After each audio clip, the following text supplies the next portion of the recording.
Hello, adventurers, and welcome to the Journals of Thorgrim and Bella. I am your host, the Great Sean, and today we have one homebrew race for use in your Dungeons & Dragons 5th edition games. This race has not been playtested. I've tried to balance it the best I could, but yeah, it's not been playtested, so feel free to put your balance suggestions down in the comments below. Today, the race that we have up in here is the Mind Flayer. I used to really hate the idea of Mind Flayers, just the idea of, like, brain sucker, I hated that, but as I've been playing D&D, I've kind of warmed up to the idea of Mind Flayers. They're a pretty cool concept for a monster, but they are an intelligent creature, so I'm thinking, hey, why not make it a playable race? You don't necessarily have to be sucking on the brains of bad people. You could just be sucking on the brains of good people. You can just be sucking on the brains of all the goblins and orcs that you kill. Alright, so, let's get into it. Mind Flayer. Ability score increase. You gain a +2 to intelligence and a +1 to wisdom. Big brain race. Hey, brain, get it? Hey. Okay. Age. You reach maturity at the age of 20 and can live up to 135 years. Size. Medium. Speed. You have a walking speed of 30 feet. Innate psionics.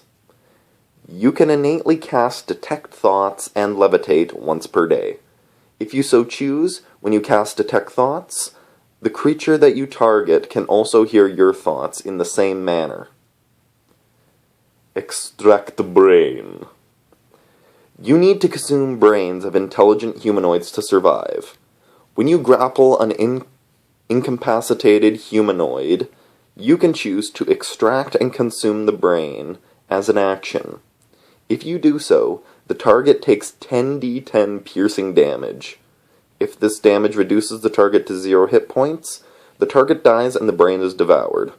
For every week that you do not consume an intelligent humanoid brain, you take 1 level of exhaustion. All levels of exhaustion gained from this drawback are removed upon consumption. Okay. Now, Mind Blast.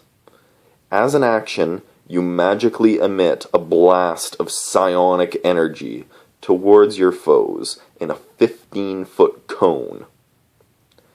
Each creature within the affected area must make a DC 10 intelligence saving throw, or take 1d6 plus your proficiency bonus, psychic damage, or be stunned for 1 minute. An affected creature can repeat the saving throw at the end of each of its turns, ending the effect on itself on a success. The damage increases to 2d6 at 6th level, 3d6 at 11th level, and 4d6 at 16th level. 4d6, not 46. Once you use this ability, you cannot use it again until you complete a short or long rest. Languages.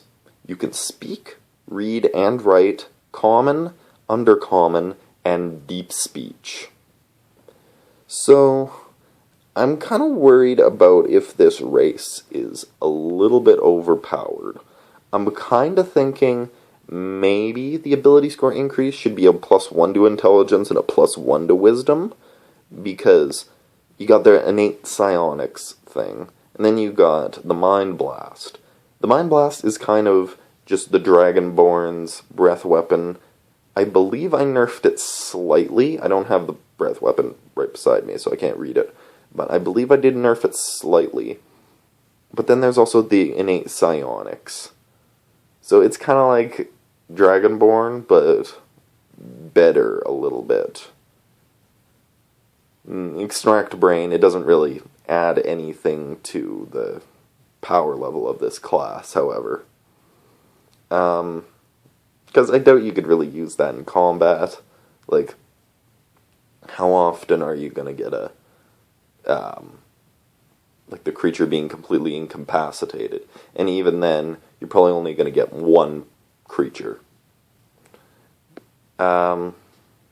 So, yeah, if you have any balance suggestions, feel free to put them down in the comments below.